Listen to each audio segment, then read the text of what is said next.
bertanggung jawab atas pembubaran paksa yang Anda alami pada saat itu adalah FPI. Apakah kemudian ketika Anda meninggalkan tempat kejadian pada saat itu melihat jelas bahwa memang di situ ada oknum-oknum yang membawa atribut FPI?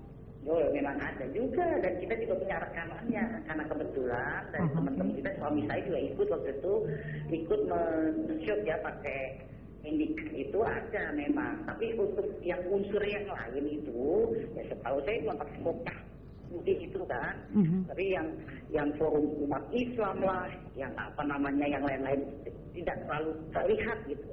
Jadi Anda melihat dengan jelas bahwa di situ ada anggota FPI yang hadir pada saat pembubaran? Iya, memang ada. Ada ya? Yang kelompok-kelompok lain itu berapa banyaknya pun saya juga nggak begitu paham. Kalau untuk YouTube gitu kan, campur intel, campur orang-orang yang datang.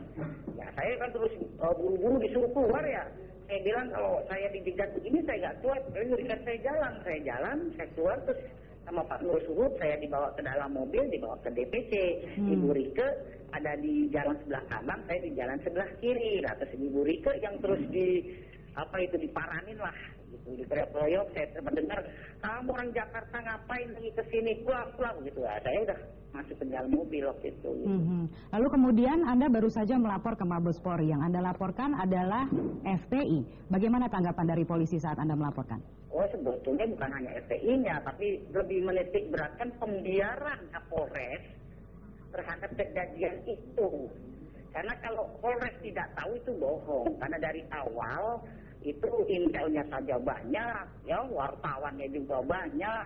Bahkan saya bilang, oh terima kasih teman-teman wartawan, warta intel, warta kodim, warta dia. Saya bilang, ya ada pertemuan ada saya ada begini.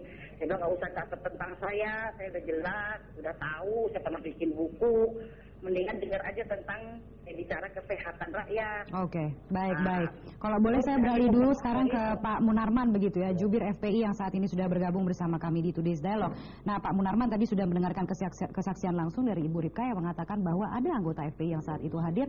Anda mengatakan tidak ada. Ya, saya pegangannya dari fakta di lapangan juga ya. Jadi kalau Ripka menyatakan begitu, itu satu keterangan satu versi. Ini ada keterangan versi lain. Jadi ini harus di cross check ya.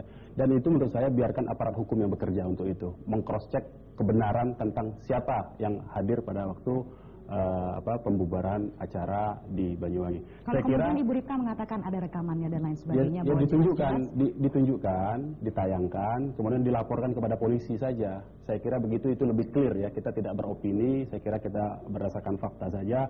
Di fakta kronologi yang saya dapatkan dari lapangan, ini ada 18 elemen ormas, di satu pun tidak ada FPI, bahkan di sini ada pemuda Ansor, ada anggota Muhammadiyah, ya, ada LSM Gerak bahkan ya, macam-macam, ada GNPI dan CICS. Jadi ada 18 elemen yang di dalam kronologinya sama sekali tidak menyebutkan.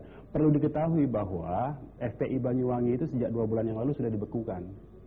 Jadi tidak ada kepengurusan FPI di sana yang aktif sebetulnya.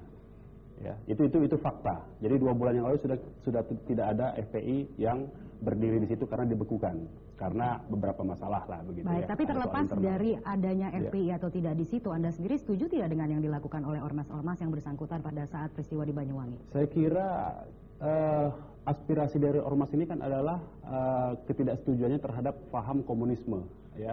Dan kita tahu paham komunisme ini memang dilarang untuk disebarkan di Indonesia. Nah, saya kira kita bisa cek di lapangan. Jadi saya juga sudah telepon ke lapangan bahwa dalam pertemuan itu yang